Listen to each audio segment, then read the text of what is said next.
Okay guys, यहाँ पर हम लोग ये ब्रेक का स्टार्ट करते हैं। मैंने सुना ऊपर केस वगैरह नहीं आ रहे, सिर्फ यहीं से आ रहा है। तो पहले सेल्फ लॉकिंग ब्रेक से स्टार्ट करते हैं। इसमें क्या होता है कि आपका ब्रेक पे कोई एक्सटर्नल आप इस तरह के लीवर वगैरह या इस तरह की कोई चीज़ नहीं लगाते। ये सिर्फ फ्रिक्शन की वजह से होती है। इसमें फ्रिक्शन इतनी ज़्यादा होती है कि आप डायरेक्ट जो ब्रेक और शू ब्रेक जो हैवी नॉर्मल फोर्स, फ्रिक्शन में नॉर्मल फोर्स होती है ना, म्यू एन, वो इतनी हैवी होती है जिसकी वजह से ब्रेक रुक जाती है। सही है, सेल्फ लॉकिंग ब्रेक हो गई। तो इनको ज़्यादा यूज़ नहीं करते क्योंकि बेंडिंग वगैरह कर देते हैं ज़्यादा फोर्स की वजह से।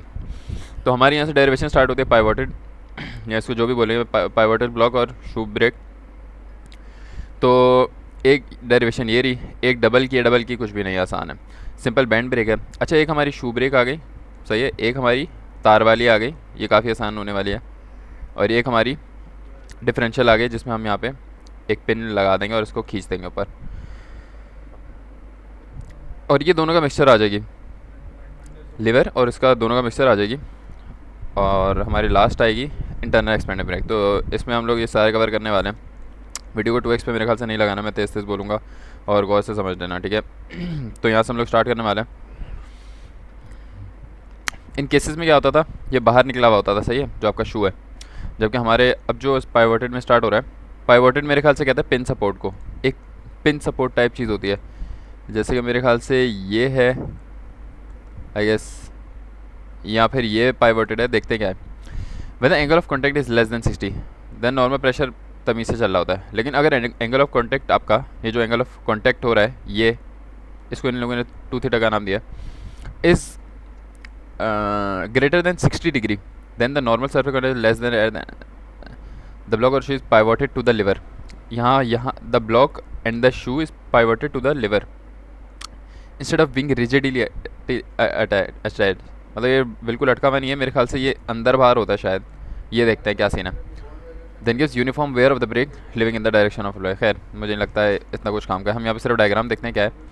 एक लीवर है, सही है, ये पॉइंट ओ है आपका, यहाँ पर आपकी शू है, इसे शू कहते हैं मेरे ख्याल से, और ये आपकी ब्रेक है। ओ, ये आपका टायर है मेरे ख्याल से, यहाँ वो व्हील है, ड्रम जिसे कहते हैं ना, हाँ ड्रम आ गई। यहाँ पे आप प्रेशर लगाओगे ना, जैसे गाड़ी का पेडल हो गया, वैसे पेडल है नहीं, मैं एक्सप्लेनेशन के बताऊँ। यहाँ से प्रेशर लगाओगे तो ये इस पर चिपकेगा और ये बनाएगा, ब्रेकिंग स्टार्ट कर देगा अपनी। हम यहाँ पे स्टार्ट करते हैं। हमारी टॉर्क बराबर होती है एफ इंटू आर के, और फोर्स हमारी कौन सी है, फ्रिक्शनल फोर्स है, तो हमने म्यू आर एन बोल दिया। आर एन क्या चीज़ है, जब ये यहाँ पे टकराएगा ना तो ज़ाहिर है फ्रिक्शन जनरेट होगा। अब ये घूम रहा है क्लॉकवाइज, सही है, ये देखना गौर, ये वाली बात मेरी गौर से सुनना, ये घूम रहा है क्लॉकवाइज, यहाँ घूम रहा है, सही है। और ब्रेक ब्रेक कैसे लग रही है, ब्रेक लग रही है नीचे की तरफ, तो ये इसको इस साइड पे रोकने की कोशिश कर रहा है, और फ्रिक्शन लग रही है इस साइड पे। ये समझ आया आपको? जो जो शू है ना, इनका जो अंदर का मूवी चल रही है इनमें, ये देखते हैं हम थोड़ा गैप में, जब इस पर टकराएगा ना और ये घूम रहा है इस डायरेक्शन में घूम रहा है, अब ये जब इस पर लगेगा तो ये यहाँ घूम रहा है और ये इसको यूँ आकर टच करेगा, तो इनके बीच में फ्रिक्शन यहाँ जनरेट होगी, जिसकी वजह से ये इस साइड पे स्टॉप होएगा। तो भाई फ्रिक्शन की डायरेक्शन यहाँ पर अगर आपने रट्टा मारनी है तो आप ने ये लगानी है कि जहाँ पर भी एरो जा रहा है वहाँ फ्रिक्शन लगेगी इस साइड पे। सही है, मैंने सिंपल बता दिया अगर रट्टा मारना है तो। आगे में क्लियर हो जाएगा, अगर इसमें नहीं हो रहा आगे चलिए क्लियर हो जाएगा। अच्छा, हमने यहाँ पे एक एरिया ले लिया यहाँ पर यूँ करके, सही है। एक नॉर्मल फोर्स लग रही है, इसको हमने 2 थीटा का नाम दिया। आपकी मर्जी, आपको ए का नाम दे दें, बी का नाम दे दें। इन लोगों ने यहाँ पे 2 थीटा का नाम दिया ताकि जब हम इसको काटें तो ये थीटा बन जाए, सही है, सिर्फ नाम देने के लिए। ये इसका रेडियस है। स्टार्ट करते हैं। तो अब यहाँ पे क्या है, यहाँ पे म्यू डैश आप यूज़ कर रहे हैं। म्यू डैश क्या है, mu dash due to pivoted shoe block. ऊपर के केसेस में हमने म्यू डैश नहीं इस्तेमाल किया, ऊपर के केसेस में हम सिर्फ म्यू इस्तेमाल करते हुए आ रहे हैं। यहाँ पे हमने म्यू डैश इसलिए इस्तेमाल किया क्योंकि इन लोगों ने शुरू में बताया कि यार एंगल जब ग्रेटर देन 60 और लेस देन 60, क्योंकि हमें एंगल गेम चेंज कर रहा है ना आपका, तो एंगल की वजह से आपका फ्रिक्शन चेंज होगा, सही है, कोफिशिएंट ऑफ फ्रिक्शन। क्योंकि पाइवोटेड है, मेरे ख्याल से ये अंदर बाहर होगा, तो इसकी वजह से एंगल का फ़र्क पड़ेगा। इसलिए हमने यहाँ पर कोफिशिएंट ऑफ फ्रिक्शन के लिए एक अलग वैल्यू दिया है, जिसके अंदर एक कोफिशिएंट फ्रिक्शन, जो एक तो कांस्टेंट कोफिशिएंट ऑफ फ्रिक्शन है जो लगने ही लगना है, लेकिन एंगल की वजह से जो चेंज आएगा उसमें हमें एक नया कोफिशिएंट ऑफ फ्रिक्शन ऐड कर दिया। तो बस हम हमारा फॉर्मूला बन गया। डबल शू में क्या होगा, टॉर्क किसके बराबर है, F into R. Double shoe में क्या होगा, 2 टॉर्क लगेंगी, सही है ना, F into R plus F into R, radius एक ही सर्कल है, तो रेडियस कॉमन आ गया, और F T one plus F T two, simple. तो ये हो गया आपका। ओके, नेक्स्ट पे चलते हैं हम, सिंपल बैंड ब्रेक। यहाँ पे क्या सीन है, यहाँ पर एक हमने लीवर लिया हुआ है जिसकी लेंथ एल है, और यहाँ पे हमने 2 पॉइंट लिए हैं, सही है। अब यहाँ पर स्ट्रिंग लगी हुई है, ये बिल्कुल उसी तरह है जैसे आपका tension in the tension ratio है बेल्ट का, उसी तरह है। इसमें कॉन्सेप्ट भी यही लग रहे हैं। इसमें क्या है, आपका ये घूम रहा है कैसे, क्लॉकवाइज घूम रहा है। अब क्लॉकवाइज घूमने से आपको टेंशन इन द बेल्ट से क्या पता चला कि जो चीज़ क्लॉकवाइज घूम रही है उसकी स्टार्टिंग वाली साइड होती है टाइट साइड, और उसको हम T1 का नाम देते हैं। ये आपको हमेशा याद रखना है, सही है। जो चीज़ क्लॉकवाइज में स्टार्ट हो रही है जिस डायरेक्शन में, उसका जो स्टार्टिंग वाला है जहाँ से स्टार्ट हो रही है, उसको क्या कहते हैं हम, टाइट साइड कहते हैं T1, और जो दूसरी साइड है उसको हम कहते हैं स्लैक साइड T2। ठीक हो गया, क्योंकि यहाँ से खींचेगा, अगर यहाँ घूम रहा होता तो यहाँ से खींचता, सिंपल है। यहाँ से यूँ घूम रहा है तो यहाँ से खींचेगा और ये टाइट हो जाएगा, TIGHT टाइट, और स्लैक का मतलब लूज़, ये लूज़ साइड है, सही है। तो ये सिंपल सी इसकी डायग्राम है। अब ये कह रहे हैं कि इसमें क्या होगा, फ्रिक्शन जो है ना, ये रस्सी है ना बेल्ट आपका, ये रोकेगा। अब इसकी कुछ थिकनेस भी होगी बेल्ट की, सही है ना, तो हमने ऐसे कंसिडर करनी पड़ेगी। रेडियस आ गया, कोफिशिएंट आ गया, एंगल आ गया, T1 T2 टेंशन आ गए हमारे पास, और RE आपका क्या आ गया, आर तो नॉर्मल रेडियस है, लेकिन जब इस बेल्ट, ये जो बेल्ट आपने लगाया हुआ है इसकी कुछ थिकनेस होगी, ऐसे होगा ना ये बेल्ट, तो आप R प्लस T/2 भी ऐड करोगे, सही है। अब हमें बेल्ट टेंशन रेशो पता है, ये अब समझ में आ रहा है, शुरू में नहीं समझ में आ रहा था क्योंकि हमने बेल्ट टेंशन रेशो निकाला हुआ है। और हम यहाँ पे E की वैल्यू डाल देंगे, या लॉग ऑन बोथ साइड लेके इस तरह से इसको सॉर्ट आउट कर देंगे। तो ये हमने एक इक्वेशन बना लेते हैं। अब हम नेट ब्रेकिंग लगा रहे हैं कि net braking force on the drum is T1 minus T2। ये हम क्यों लगाते हैं, क्योंकि टाइट और स्लैक साइड की वजह से होता है T1 minus T2। T1 tight होती है और T2 जो है स्लैक साइड होती है, इसलिए जो हम टोटल लेते हैं, वो लेते हैं T1 मतलब high minus low, high minus low, क्योंकि T1 ज़्यादा है, क्योंकि वो टाइट है तो उसमें टेंशन भी ज़्यादा है। तो आपकी टॉर्क क्या बनी, टॉर्क बन गई F इंटू आर। ये F टेंशन है, सही, ये टेंशन है, ये टॉर्क है, इन्हें मिक्स नहीं करना आपने, टेंशन भी एक फोर्स होती है। तो यहाँ पे टॉर्क आपकी ये बन गई, सही है। थिकनेस जब मिलाया तो RE डाल दिया आपने। उसके बाद क्या हुआ, अब ये थोड़ा सा कंफ्यूजिंग, अगर आप खुद पढ़ेंगे तो शायद थोड़ा मसला, वैसे पढ़ी भी होगी। तो हमारे पास यहाँ आ जाता है कि टेकिंग मूवमेंट एट O। अब O पॉइंट पे मैं मूवमेंट ले रहा हूँ, सही है। अब इस पॉइंट में मैं मूवमेंट लूँगा तो ये यहाँ जितने भी कंपोनेंट होंगे ये तो रोटेशन नहीं करेंगे, हमारी रोटेशन सिर्फ P करेगा और T1 करेगा। ठीक हो गया। तो T1 के साथ लेंथ कितनी है, परपेंडिकुलर डिस्टेंस जो मूवमेंट बनाएगा B, और P के साथ L है, तो ये आ गया आपका P के साथ L minus T1 into B, वहाँ जाके प्लस हो जाएगा। अब ये क्लॉकवाइज और एंटी क्लॉकवाइज क्या है, ये ड्रम की बात कर रहे हैं, ये हमने क्लॉकवाइज के ले लिया। अब जब मैं इसको एंटी क्लॉकवाइज घुमा दूंगा, ये आपका कॉन्सेप्ट इससे और उससे क्लियर हो जाना। अब जब इसको मैं एंटी क्लॉकवाइज घुमाऊंगा तो क्या होगा, ये T1 बन जाएगा, ये टाइट साइड हो जाएगी, ये T2 बन जाएगी, ये स्लैक साइड हो जाएगी। ये समझ आया आपको, क्योंकि इस डायरेक्शन में क्या होता है, मैंने अब इसको एंटी क्लॉकवाइज घुमाना शुरू कर दिया तो ये टाइट हो जाएगा और ये स्लैक हो जाएगा, जिसकी वजह से इसका नाम T1 हो जाएगा, इसका नाम T2। अब क्या बनेगा, P इंटू एल और T2 into B, P into L और T2 इंटू बी, सही। यहाँ से P की 2 वैल्यूज़ आ गई, ये लेंथ आ गया, B परपेंडिकुलर डिस्टेंस, ये इन लोगों ने वैसे बता दिया सारा। अब क्या होता है हमारे पास कि स्ट्रेस बराबर होता है फोर्स पर यूनिट एरिया के, सही है, और स्ट्रेस बराबर होगा टेंशन पर यूनिट एरिया को हमने लिख दिया विड्थ इनटू थिकनेस, और ये वहाँ जाके मल्टीप्लाई करा तो क्या बना, मैक्स टेंशन, ये बन गया आपकी, सही है। मैक्स टेंशन के लिए आप T1 इस्तेमाल करोगे, सही है, फोर्स 1, क्योंकि T1 आपकी क्या होती है, tension in the tight slide जो कि ज़्यादा होती है, इसलिए मैक्स के लिए आप ये इस्तेमाल करने वाले हो। ये आपको चीज़ें बता दी, थिकनेस बता दी, ख़त्म हो गई, बहुत सिंपल थी। अगली वाली में चलते हैं। डिफरेंशियल बैंड ब्रेक में क्या होगा, हम यहाँ पर हमने जो यहाँ पे लीवर लिया है उसको हमने पॉइंट O पे पाइवट किया है, देखते हैं। फिक्स्ड पिन और fulcrum O, okay, pivoted on, okay, AOC को आपने पाइवट किया है on a pin on O। Pivot का मतलब मुझे समझ नहीं आ रहा, लेकिन आपने O पे पिन लगा दी और उसको पाइवट कर दिया AOC को।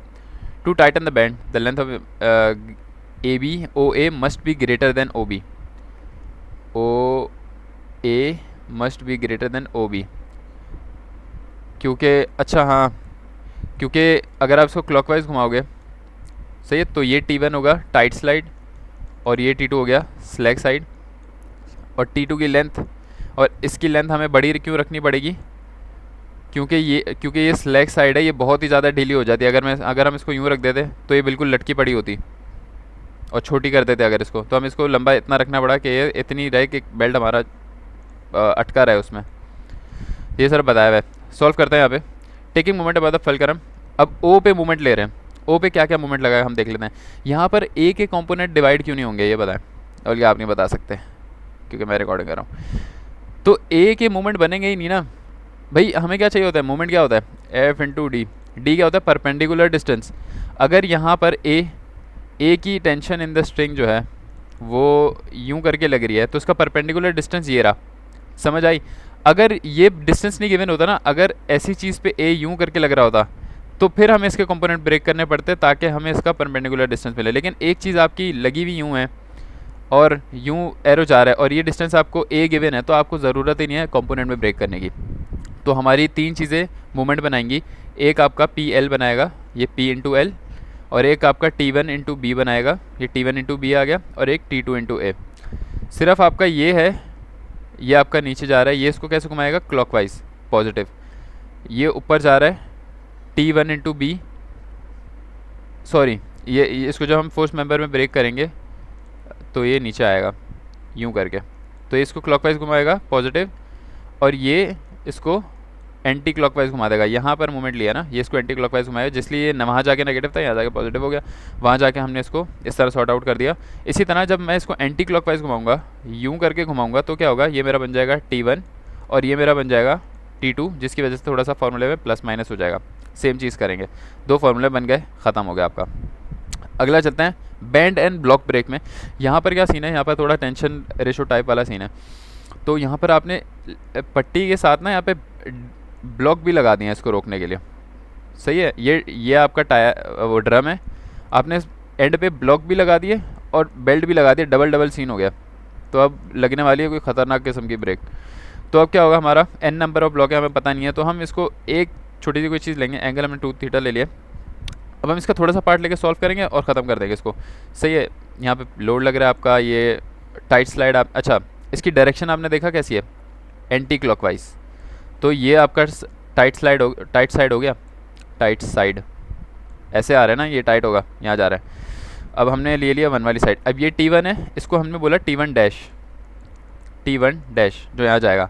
फिर आगे क्या जाएगा, T2 dash, T3 dash, T4 dash, इस तरह आगे जाता रहेगा। तो हमने यहाँ वाला ब्लॉक ले लिया, सही है। तो ये हमने ले लिया ब्लॉक, ये हमने सुकून से ले लिया ब्लॉक, और यहाँ पर एंगल रख दिया।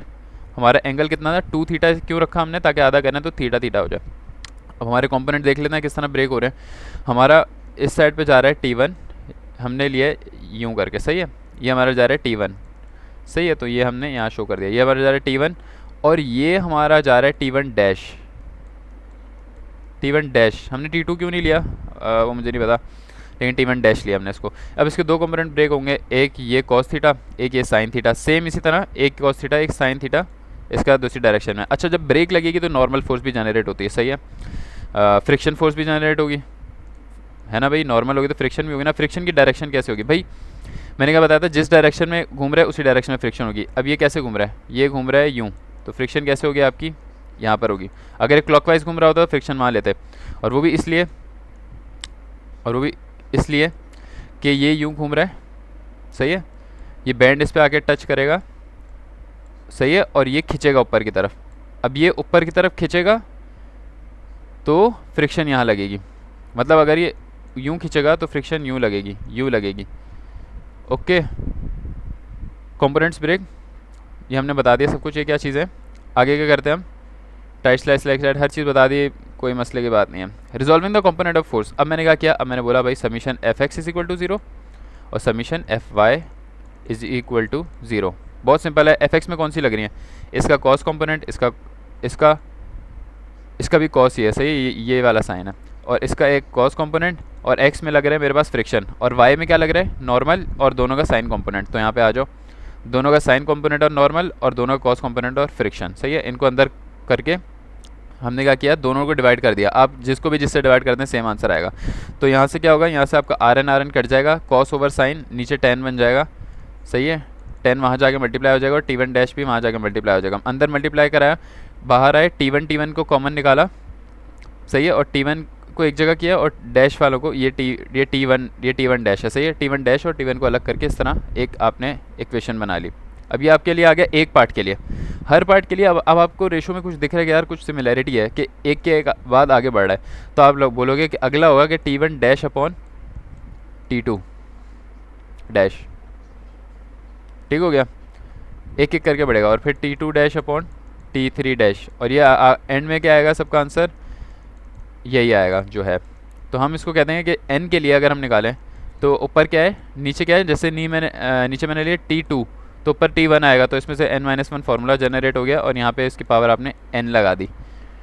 इसका मतलब जैसे अगर अच्छा स्क्वायर हो जाएगा, ये क्या सीन है यार, ऊपर n क्यों आ रहा है, मैं सोच रहा हूँ n तो नहीं आना चाहिए। अच्छा मल्टीप्लाई करा है इन लोगों ने, सही है, बायनोमियल खुला है, ये यहाँ पे मल्टीप्लाई का साइन है, तो मतलब इसकी पावर 1 है, आगे पावर 2 3 4 5 होते होते n तक पहुँच जाएगी, ये मल्टीप्लाई का साइन है। And the braking torque on the drum is, ये तो हमें पता है कि ब्रेकिंग टॉर्क किसके बराबर होगी, T1 minus T2 into R, considering thickness of band में आर ई ऐड हो जाएगा। तो ये ब्लॉक के लिए आ गई और ये ड्रम के लिए आ गई। आगे क्या है यार, इसके आप न्यूमेरिकल प्रैक्टिस करोगे तो आपको समझ आएगा। मेन डेरिवेशन तो आसान है, कुछ भी नहीं है, लेकिन न्यूमेरिकल करने पड़ेंगे इसके, अगर आएंगे, मुझे नहीं पता आ रहे हैं या नहीं आ रहे। तो आगे चलते हैं। इंटरनल एक्सपेंडिंग ब्रेक में क्या होगा, ये भी इंपॉर्टेंट है और लास्ट है मेरे ख्याल से, है काफ़ी लंबी है यार। तो इंटरनल एक्सपेंडिंग ब्रेक है आपके पास, दो S1 S2 है, यहाँ पे कैम लगा हुआ है, यहाँ पे फिक्स है फलकरम है यहाँ पे।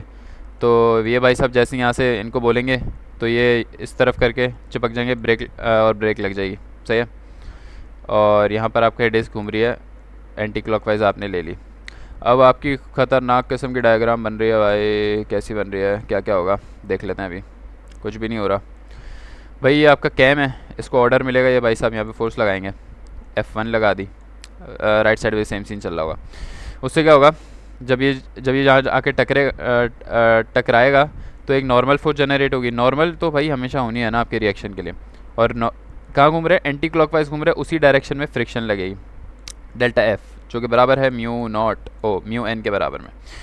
अब सीन ये हो रहा है कि यहाँ से हमने ओ से लेके ये ट्रायंगल क्यों कंसिडर किया, पहले मैं बताता हूँ। हमने सबसे पहले इस पूरे को लिए आर, ये पूरा रेडियस है, और हमने बोला कि यार इतने बड़े को पढ़ नहीं पाते हम पढ़ेंगे छोटा सा हिस्सा, तो हमने ये हिस्सा ले लिया ओ ए सी का। इसको अब हम कंसिडर करेंगे सही से, इसके साथ करेंगे जो भी करेंगे। तो हमने क्या किया, ये सब आ गया, बता दिया इन लोगों ने, लंबी लंबी हो गई, ये सब बता दिया भाई, प्रेशर भी बता दिया भाई, प्रेशर भी लग रहा है, नॉर्मल प्रेशर भी लग रहा है। जैसे नॉर्मल फोर्स है तो अगर एक फ़ोर्स किसी एरिया पर लगाया जाए तो वो प्रेशर कहलाता है। तो अगर ये नॉर्मल फोर्स इस एरिया पे लगाएगी, जो कि डिफरेंशियल एरिया है, जो कि चेंज हो रहा है एंगल के मुताबिक, ये एंगल है ना बार बार चेंज हो रहा है, क्योंकि ये किसी एंगल पे खुलेगा, सही है, ये डायरेक्ट पीछे नहीं लग जाएगा, यहाँ से फिक्स है, यहाँ से फोर्स मिल रही है तो ये इस साइड पे आके लगेगा, सही है, इस साइड पे आके यूँ करके लगेगा, यूँ नहीं लग जाएगा हॉरिजॉन्टल, समझ आई। तो एंगल भी मैटर करेगा, आपका कुछ एरिया भी होगा।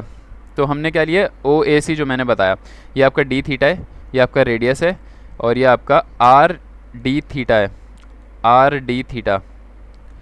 ये क्या होता है, आर थीटा क्या होता है, S is equal to R theta, ये डिस्टेंस है मेरे ख्याल से, S is equal to R theta, R D theta, मेरे ख्याल से वो डिस्टेंस ही होगा, हाँ परपेंडिकुलर है ना, तो ये डिस्टेंस होगा, S is equal to R theta. तो अब क्या होगा हमारे पास सबसे पहले आ गया normal pressure is directly proportional to sine theta. तो normal pressure is equal to P1 into sine theta.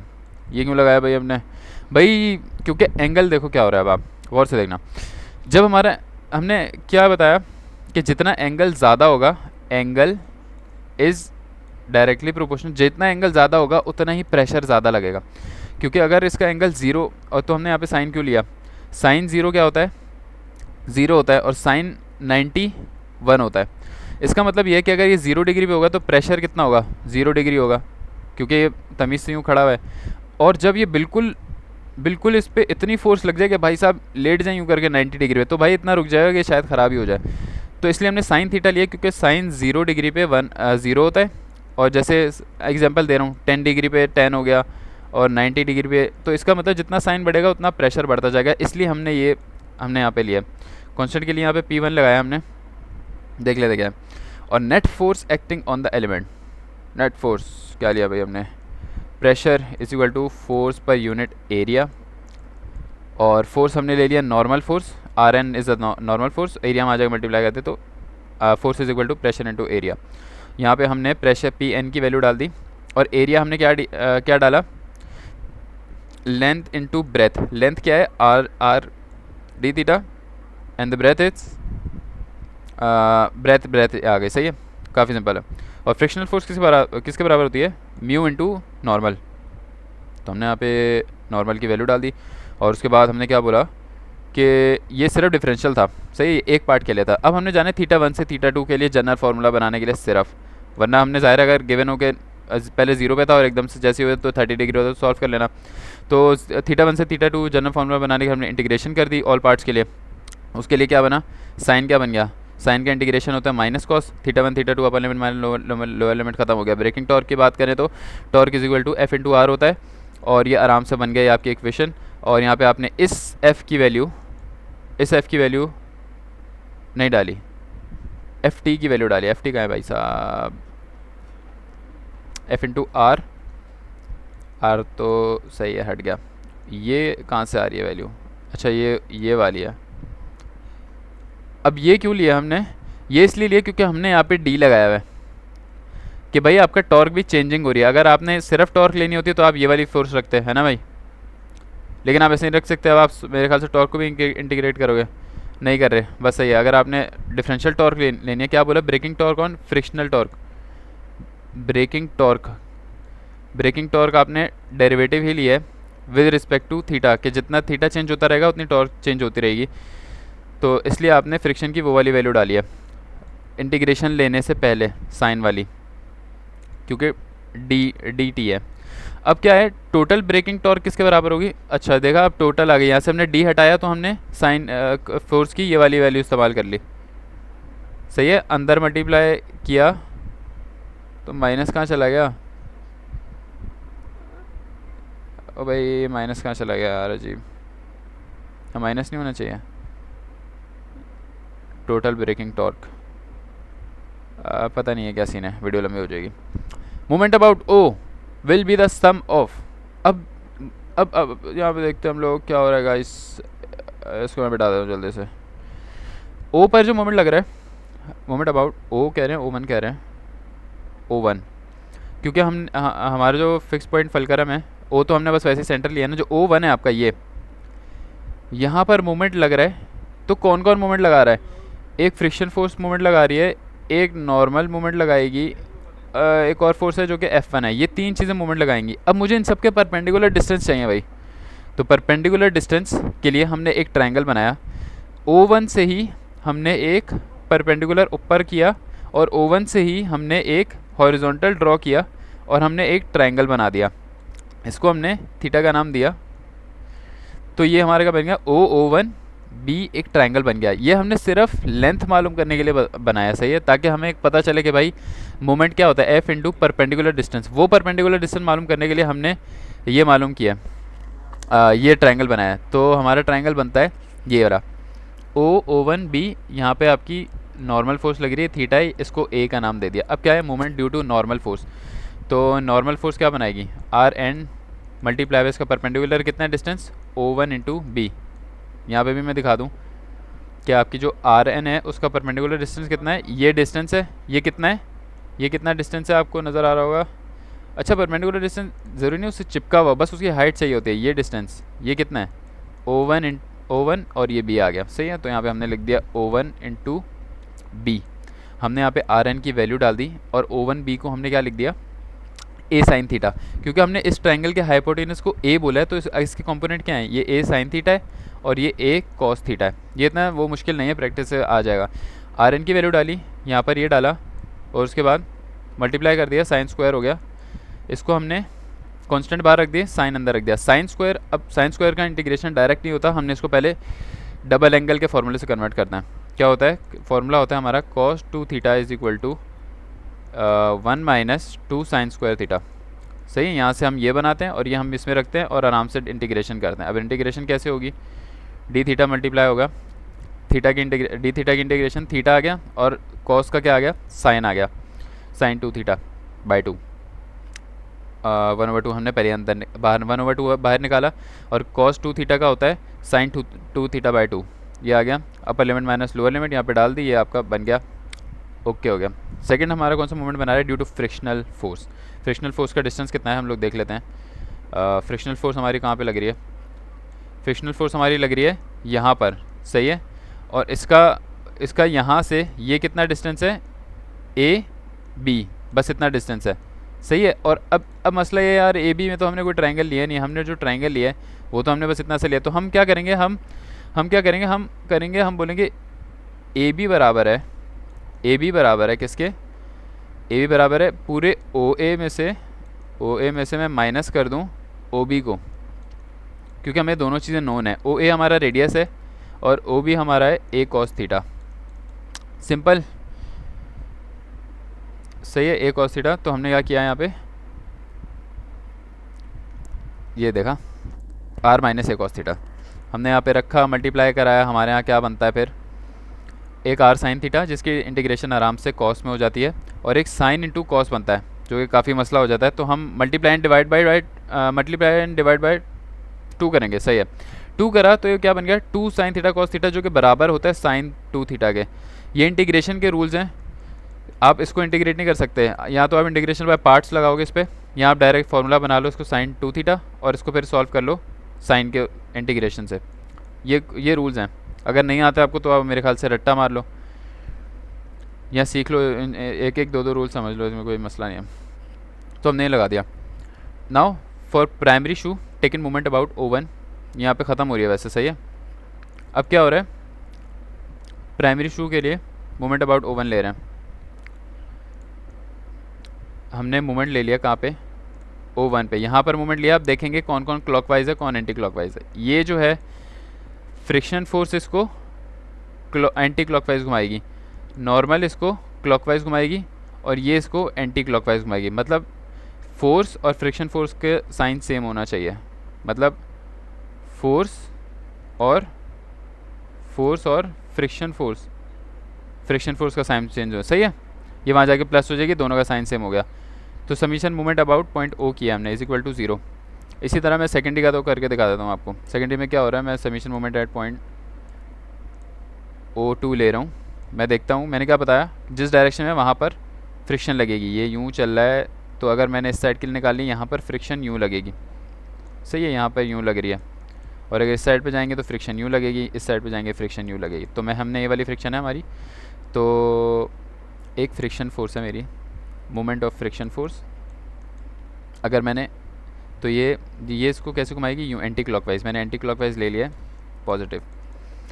अच्छा, ये इसको कैसे घुमा रही है, F2, ये यूँ घुमाएगी, यहाँ अगर ये जुड़ा हुआ है तो इसको ऐसे घुमाएगी ना, तो नेगेटिव हो गया F2। और क्या है, नॉर्मल फोर्स यहाँ पे लगेगी, नॉर्मल फोर्स यहाँ पर लगेगी यहाँ पे, और ये इसको घुमाएगी एंटी क्लॉकवाइज। तो ये हो गया प्लस का m इंटू नॉर्मल, मतलब सब पॉजिटिव होगा, ये वहाँ जाके पॉजिटिव हो जाएगा। देखते हैं यहाँ पर कहाँ चला गया, सब पॉजिटिव हो गया, सही है। सेल्फ लॉकिंग कब हो जाएगी, जब फ्रिक्शन ज़्यादा हो जाएगी। ख़त्म हो गई भैया आज की डेरिवेशन।